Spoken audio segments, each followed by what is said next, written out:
They say your wedding day should be the happiest day of your life. Mine started that way. The sky was clear over Charleston. The venue smelled like roses and ocean breeze, and I stood at the altar wearing a navy blue tux that actually made me look decent for once. Family and friends packed the small beach chapel, smiling, whispering, holding phones. I was finally about to marry the woman I thought was my soulmate, Jessica Taylor, the blonde with ocean blue eyes and a mouth that could charm Satan himself. She walked down the aisle like a damn movie star. White satin dress clinging just enough, a look in her eye that said, "You're mine now," and I smiled. God, I smiled like an idiot. And then I saw the gift. It had been slid beside the altar right at the last minute. Small, wrapped in black paper, with a card taped neatly on top. From your brother. Open this before you say, "I do." People thought it was a prank. The priest even gave a little laugh and motioned for me to ignore it. But something in me, a tightness in my gut, the kind you can't explain, told me to open it. I don't know why. Maybe it was instinct. Maybe it was fate. So I did. Inside the box was a single baby shoe, pink and soft, like it belonged to a 6-month-old. Beneath it, a DNA report. The room tilted. I blinked hard. The room did not tilt back. The report was from a private lab in Atlanta. My brother's name, Chris Bennett, was listed as the alleged father. The child? Sophie Taylor, Jessica's daughter. The one she'd said came from a one-night stand before we got serious. The same baby she swore she'd raise alone, that she never wanted me to feel responsible for. But the test didn't lie. My brother's name was marked in bold next to probability of paternity. 99.98%. I looked up. Jessica had seen it. Her face drained of color like someone hit a switch. Her lips parted. Not a single sound came out. I put the shoe back in the box, closed the lid, took a breath. Then I turned to the altar and said, "Before I say, I do, here's what I just learned." Gasped. Phones dropped. Someone whispered, "Oh my God," loud enough for everyone to hear. Chris wasn't in the room. He was supposed to arrive late due to work. Coward must have known what was coming. Jessica's hand flew to her chest. "Luke, wait, please," she started, but I raised a hand, calm, detached. Something in me had already snapped. Turns out my fiancé slept with my own brother and had a baby with him. Cute shoe, by the way. I held it up, smiling like a man who'd lost his mind. Her face crumpled. "It's not what you think." Always the same line. Classic. "You sure? Because the report says otherwise." My brother's daughter, Jess. You looked me in the eyes for 3 years and told me you didn't even remember the father's name. More whispers. Someone started recording. The priest looked like he wanted to fall through the floor. Jessica stepped forward, trembling. She had always been good at crying on cue. "Luke, I was scared. I didn't think it mattered. It was a mistake. He was drunk. I was upset. You and I weren't even official yet." "Oh, that makes it better," I snapped. "You lied to me. You slept with my brother and then planned to marry me like nothing ever happened." "Because I love you," she cried. "You've been the only real man in my life. Chris meant nothing.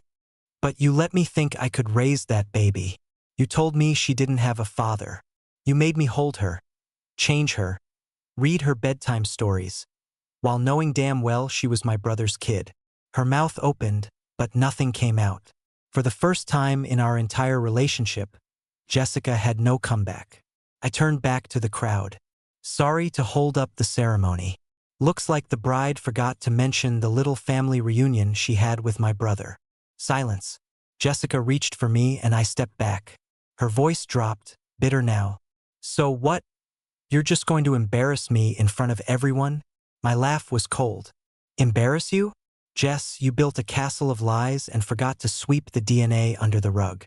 Then I walked out, left her at the altar in that overpriced white dress, clutching a baby shoe like it was a grenade. Everyone parted like the Red Sea. I heard her shout something behind me. I didn't care. My wedding was over before it began. And my life? About to implode in ways I couldn't even imagine. I didn't go home that night. Instead, I found myself sitting in my truck, parked in a dead-end lot near Folly Beach. The waves crashed in the distance, but I didn't hear them. My brain was screaming louder. My phone buzzed nonstop. Jess, Mom. Even a couple of her bridesmaids who suddenly thought they were therapists. I turned it off. How do you process something like that? 3 years of being with her, holding her hand, building a future, thinking I found the one. And then in one gut punch, it all collapses. Not just betrayal, family betrayal. She didn't just cheat. She cheated with Chris. My younger brother, my best man, my blood. That DNA test wasn't just some mistake or drunken hookup. That little girl, Sophie, the one I tucked in at night, called me Lukey. I read her Goodnight Moon every Sunday. I gave her piggyback rides. I loved her. And the worst part? I would have accepted her, even without knowing who her real father was. I didn't need blood. I needed truth. The next day, I drove home. The apartment we shared looked the same, but it smelled like lies. Her coat was on the hook, her heels by the door. There was a note on the counter. Please talk to me. I didn't mean for this to happen. You're the only man I've ever loved. Jay. Loved. That word meant nothing now. I started digging. Her laptop was still open. She must have been in a rush after the wedding disaster. Normally I wouldn't snoop, but normally was dead. I went into her messages. That's when it got worse. She'd been messaging Chris on and off for years. Not just once. Not just that one night. Photos, videos, dirty texts, time-stamped while we were still together. Even after she moved in with me, messages like, "You'll always be the one I can't quit. He doesn't touch me the way you do. Promise me this stays our little secret." My stomach flipped. My jaw clenched so tight I thought I'd break a molar. She wasn't just a liar. She was a chronic, soul-deep manipulator. And Chris? That coward didn't even have the balls to face me. He skipped the ceremony, texted me once with a pathetic, "We need to talk." I didn't mean for this. Didn't mean for this. Like tripping into her bed accidentally. When I heard the door unlock, I turned. Ready. Jessica walked in slowly. Hair tied up, no makeup, trying to look soft and pitiful. But her eyes gave it away, calculating. "Luke," she started. "Please just, can I explain?" "You want to explain?" I held up the laptop. "Why don't you explain this string of messages you sent my brother while you were planning a wedding with me?" She hesitated. Then, in true Jessica form, she smirked. "I didn't think you'd actually go through my stuff," she said coolly. No guilt, no shame, just damage control. I stared at her. "You're seriously mad that I found out? Not that you did it?" She crossed her arms. "What do you want from me, Luke? You were always so boring. Predictable. I needed excitement. Chris gave me that. You gave me bills and movie nights. That was it. The final crack in whatever was left of my heart. You used me," I whispered. "No," she said. "I chose you. I just didn't stop choosing him. That hurt more than anything." She had the audacity to act like I should understand her betrayal. I didn't throw anything. I didn't scream. I just looked at the woman I almost married and felt absolutely nothing. "I'm done," I said. "I'll pack what's mine. You'll hear from my lawyer." She didn't flinch, just turned and walked to the bedroom like we'd argued over Chinese takeout. Not the end of our life together. That was the moment I realized. She never really loved me. Not truly. I was the backup plan, the safety net. And now? She'd fallen right through point 2 days after the wedding disaster. I stood on the porch of my parents' house in Mount Pleasant, staring at the door like it might punch me first. I wasn't here for comfort. I wasn't here for closure. I was here for Chris. He'd finally stopped hiding. Texted me once. "We need to talk. Man, I know I screwed up. Let's fix it like brothers." Brothers. Funny how that word used to mean something. I knocked once. The door opened too fast. There he was, Chris Bennett. Younger by 2 years, same dark hair, same eyes, but has never held guilt before. Today, they flickered with something close to it. "Luke," he started. I didn't let him speak. "You slept with my fiancée. You lied for 3 years. You had a baby with her. And you let me believe that child was a stranger's. He swallowed. I didn't know at first. About Sophie. But you kept screwing her even after we were together. He dropped his gaze. That was enough confirmation. I stepped inside. Our mom, Janet, was in the kitchen. She looked up, pale, holding a mug of coffee like it was a shield. She didn't say a word. Dad wasn't home. Probably for the best. Chris gestured toward the den. Can we sit? No. Talk. He rubbed the back of his neck like the truth was itching under his skin. It happened once before you two were serious. She didn't tell me she was pregnant until months later. Said she didn't want anything from me. I respected that. I moved on. But the messages, I said, pulling my phone out. You didn't move on. You moved in between my sheets, my future, my FNG life. He stared at the floor. I was weak. She kept texting me, saying she missed me, wanted me. I didn't know how to say no. I wanted to laugh in his face. You didn't know how to say no? You're not 5. You're a grown man. You wrecked my life because your D had no spine.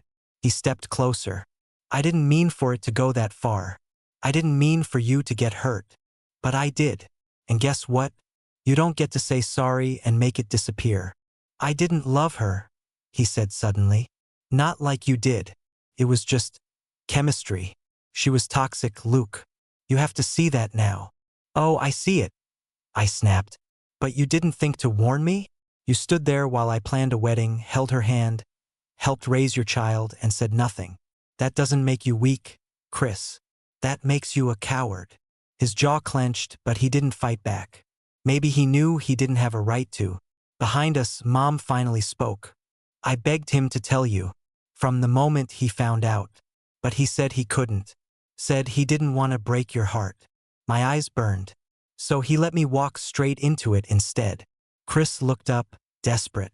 Luke, please. You're my brother. We can come back from this. I'll step away. From both of you. You can still raise Sophie. I cut him off. Don't ever say her name to me again. His face broke a little. Good. You're not my brother. You're a stranger I used to share a last name with. And then I walked out. It was raining by the time I got to the car. Felt right. Everything was soaking wet and cold and gray. Exactly how I felt. This wasn't heartbreak anymore. This was funeral-level grief.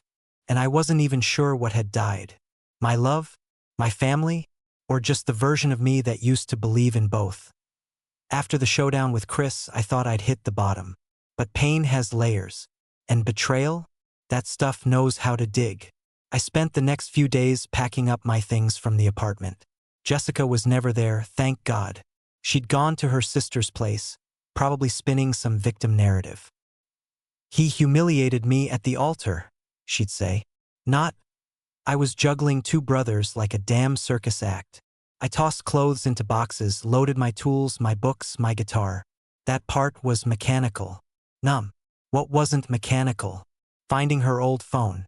It was buried in a drawer beneath old receipts, expired makeup, and an ultrasound photo I never saw before. A second one. Not Sophie. The date on it was just under a year ago. My hands went cold. My heart forgot how to beat. I powered on the phone. Passcode? Tried her birthday, nope. Tried mine. It opened. Of course. What I saw next shattered what was left of my mind. Photos. Hundreds. Jessica and Chris. In hotel rooms. In his car. In my damn shower. Smiling. Kissing. Doing things I won't describe. Things she told me she only did with someone special. They weren't just messing around. They were a couple. A disgusting, behind-the-scenes couple. Some photos were dated from last month. Right in the middle of our wedding planning. Right when she was sending me Pinterest boards and talking about baby number 2. And then came the final nail. A video. Jessica. Lying on our bed. Holding the camera up. Whispering, I think I'm pregnant again. Chris, what are we gonna do? I can't let Luke find out. I dropped the phone like it burned. Pregnant again? Did she get rid of it? Did she lie about that too? Couldn't breathe. Couldn't think. The betrayal wasn't just in the past. It was ongoing. active. She'd been playing me in real time. I was a character in a play she was writing with my own brother. And I never even saw the damn script. I grabbed my keys, drove to her sister's house like a man possessed. Jessica answered the door in leggings and a tank top, holding a coffee like we were still in Act 1 of our little tragedy. When she saw my face, the smile dropped. "What are you doing here?" I held up the phone. "You forgot to delete Act 2. She turned white again, like at the altar. That same face that said, "I've been caught, but I'm still gonna lie." "You went through my old phone?" she snapped. "You filmed your dirty secrets on it, Jess. What did you expect? A privacy award?" She stepped outside, glancing around to make sure her sister wasn't listening. "Okay, fine." Panicked. I thought I was pregnant again. I didn't know what to do. "Who was the father?" I asked. "Me or him?" She didn't answer. I laughed bitterly. "Unbelievable. Even now, you don't know." Her eyes narrowed. "Why do you care? You left. You're done.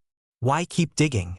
"Because I need to know if the last 3 years of my life were real, or just a slow-motion nightmare." "They were real," she said quickly. Too quickly. "I loved you." "No, Jess. You used me. You lied to me. And you kept receipts." I dropped the phone at her feet. "Do whatever you want with it. But I'm done with you. Legally. Emotionally. Spiritually. You're a ghost." She didn't stop me as I walked away. No tears. No apologies. Just silence. Which, from her, said everything. I didn't cry. I waited for it to come. The breakdown, the collapse, the sobbing in the dark. But it never hit. And that scared me more than anything. It meant the part of me that loved her was already dead. I moved in with an old friend, Marcus Reed, a guy I knew from college. He offered a couch, a beer, and silence, which was all I needed. The silence did more for me than words ever could. It's strange what happens when everything gets stripped away. You start noticing the small things, like how fake smiles used to be, how your gut always knew, but you kept stuffing it down because you wanted to believe the fairy tale. Because she kissed you like she meant it. Because she held your hand in public. Because she made waffles on Sundays and said, "We're a team." Turns out Judas kissed Jesus too. But there's a moment, right after betrayal, where you get to choose who you become. Do you curl up? Do you self-destruct? Or do you sharpen? I sharpened. I didn't want revenge. Not the Hollywood version of it. I didn't want to burn her house down or fight Chris in a bar. I wanted something colder, something permanent. So I called a lawyer, Allison Grant, sharp as a blade and twice as dangerous. She took one look at the messages, photos, videos, and said, "You're going to take her for everything." "But I signed a prenup," I said. She smiled. "Yes, but the emotional damages, the documented infidelity, the wedding day humiliation, the concealment of paternity, that's breach of emotional contract. And in this state, that's leverage."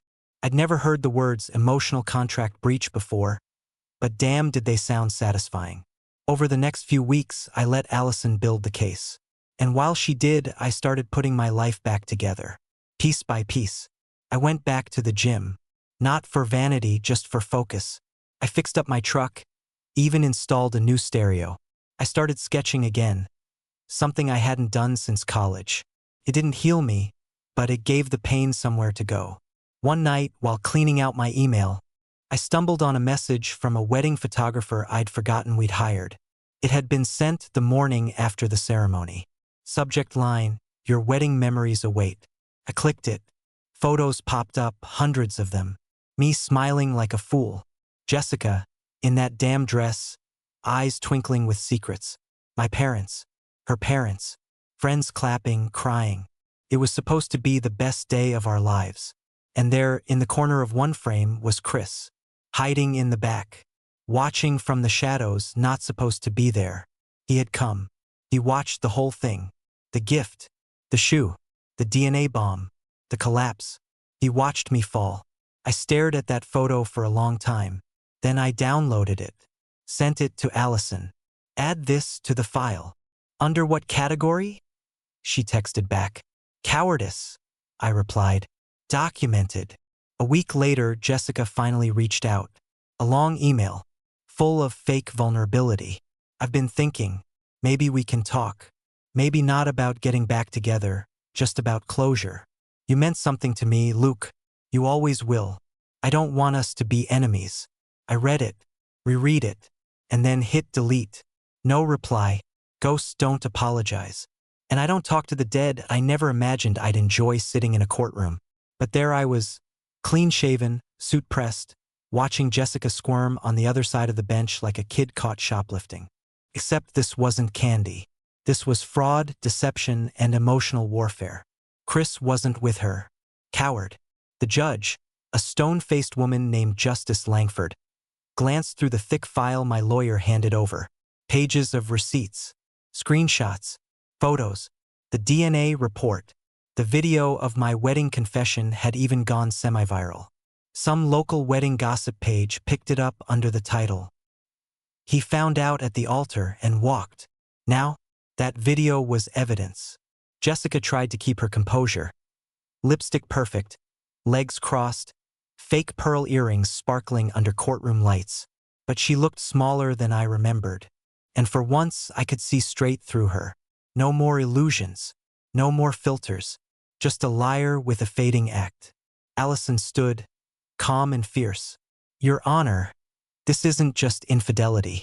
This is calculated emotional manipulation over the course of several years. My client was intentionally misled into accepting responsibility for a child that was not his. The defendant failed to disclose an ongoing romantic and physical relationship with the child's biological father, my client's own brother." The judge nodded. "And the alleged damages?" Allison didn't blink. "Financial support, therapy costs, damaged reputation, breach of premarital agreement due to undisclosed affairs, and pain and suffering, which my client is more than prepared to prove." Jessica's lawyer stood, a tall guy who looked like he walked off a billboard for cheap cologne. "Your Honor, while my client regrets certain decisions, she maintains that Mr. Bennett was never legally obligated to Sophie. He chose to be in her life." I almost laughed out loud. Chose? That's what we're calling manipulation now? I leaned forward. "I changed her diapers. She called me daddy." The judge looked at Jessica. "Did you ever tell Mr. Bennett that the child may be his brother's?" Jessica swallowed. "I didn't want to hurt him." Justice Langford raised an eyebrow. "And yet you proceeded with wedding plans, knowing this secret?" No answer. Jessica stared at the desk. Her mouth stayed shut. For the first time in her entire life, she had nothing to say. The hearing lasted another hour. They tried to argue that my emotional damage couldn't be quantified, that I was dramatic, that I should have known better. But Allison tore that apart.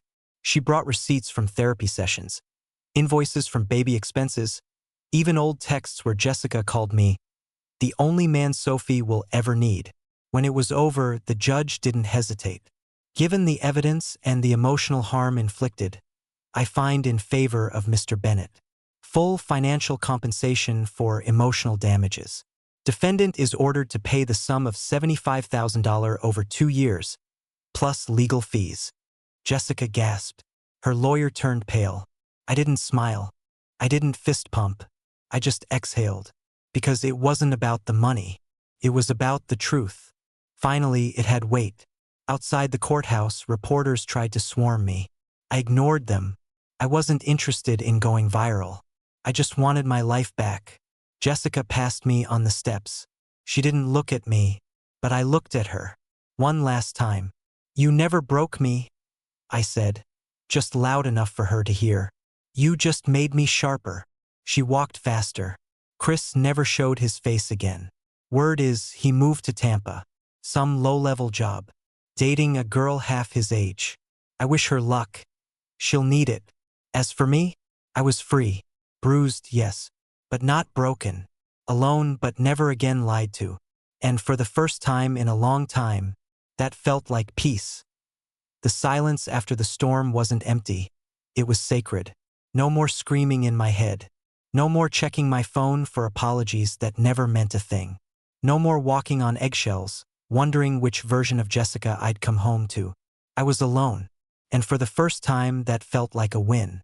The apartment Marcus let me crash in was small, just a one-bedroom with thin walls and a creaky floor, but it had something I hadn't felt in months: peace. I started waking up early, brewing real coffee, taking long walks with no destination. My body still held the tension, but my mind? It was learning how to breathe again. I cut contact with Chris completely, blocked his number, blocked his socials. Same for Jessica. She tried emailing me again after the court ruling. Some pathetic blend of guilt and self-preservation. I hope one day you'll see how lost I was. We were both broken people. You're still the best man I ever knew. Delete. Trash. Gone. She didn't get to narrate the aftermath. Not anymore. One Sunday morning, I took my sketchpad out to the park, a place I hadn't visited since before the proposal. The breeze was sharp, and the sky had that heavy blue tone that always made me feel like something was about to change. I hadn't drawn in years, but the pencil moved anyway, and suddenly there she was on the page. Not Jessica. Someone else. Madeline Carter. She used to work with me years ago at the architecture firm, before I quit to help Jessica with her freelance business. Maddie was the kind of woman who laughed with her whole body. We were friends back then. Close. Maybe too close for Jess's comfort now that I think about it. I ran into her by accident at a bookstore 3 days after the court ruling. She was standing in front of the true crime section, flipping through a paperback and muttering, "Always the husband." I said her name. She turned, startled. Then her face lit up. Luke. It was like finding an old sweatshirt in the back of your closet. Warm. Familiar. Safe. We got coffee. No pressure. No flirting. Just conversation. She didn't ask about Jessica. Not at first. She just asked how I'd been. And when I finally told her, her expression didn't shift with pity or smugness. She just nodded. People like that don't break you, Luke. They just strip away the parts you were never meant to carry. We kept talking. Met again. Texted here and there. Slowly. And that's what made it beautiful. It was slow. No firework drama. No fake smiles. Just two broken people sharing real space. One night, I told her everything. From the altar gift to the courtroom verdict. I expected her to flinch, maybe even pull away. Instead, she said, "You lived through hell, and you're still standing. That's not broken, that's rebuilt." Her words didn't heal me, but they landed. And when you've been lied to enough, truth feels like medicine. We didn't start dating. Not yet. Too soon. Too fresh. But something was building. Something honest. And for once, I wasn't rushing toward the next distraction. I was walking through the ashes, not around them, facing it all. That's what rebuilding looks like. Not fireworks. Brick by brick. Truth by truth. Day by day. And this time, I wasn't building for her. I was building for me. It's been a year since I stood at the altar, holding a baby shoe and a truth no groom should ever have to face. Sometimes I still see it in my dreams. Jessica's face going pale, the guests gasping, the silence right before I spoke. That moment split my life into two parts, before I knew, and after I did. Funny thing is, the pain doesn't haunt me anymore. Not like it used to. It's memory now. Just a scar with a story. I've learned a lot since that day. Not from therapy, not from books, though both helped, but from the raw, bone-deep truth of being lied to by the one person who swore they'd never hurt me. Here's what I learned at the altar. 1. If something feels wrong, it usually is. There were signs. I ignored them. The late-night texts she wouldn't let me see. The sudden mood swings. Her subtle resentment anytime I talked about a future with Sophie. But I told myself she loved me. That we were just stressed. That I was overthinking. Let me tell you something. Man to man, your gut is never wrong. It's not paranoia. It's instinct. 2. Loyalty isn't about who says, "I love you," the loudest. Jessica told me every day. She kissed me, laughed with me, even cried in my arms. And behind my back, she was sharing those same arms, same lips, same lies with my own brother. Real loyalty is shown in silence. In the things they don't say, don't post, don't announce. It's in the phone left face up. The absence of secrets. The boring, everyday trust. 3. Closure doesn't come from them, it comes from you. For a while, I thought I needed an apology, a confession, some grand gesture of regret. I don't. Jessica never truly apologized. Not really. Chris didn't either. And maybe they never will. But I found peace anyway, because healing doesn't wait for them to realize they were wrong. It begins the moment you stop needing them to. For you don't have to forgive to move on, but you do have to let go. Forgiveness is a tricky word. People throw it around like it's a holy badge. But not everyone deserves it. Some people don't need to be forgiven, they need to be forgotten. And forgetting isn't the same as pretending it didn't happen. It means taking the weight off your own shoulders, setting it down, and walking away lighter. 5. Love again, but do it differently. I'm not the same man I was at that altar. I'm slower now, more careful. I don't fall for fireworks. I look for foundations. Madeline's still in my life. We're not rushing it. She knows everything. She respects the pieces I'm still putting back together. There's no pressure, no lies. It's honest. And honestly, that's everything. If I could go back in time and whisper something to that version of me, the one in the tux holding that box, it would be this: she lied. He betrayed you. But you will survive. This isn't the end of your story. It's the start of your real one. And to any man reading this, feeling that pit in your stomach, wondering if she's who she says she is, listen to it. Don't ignore it. Your peace is worth more than any wedding photo. Your future deserves truth, not performance. And your heart is not a toy. Don't settle for someone who treats it like one.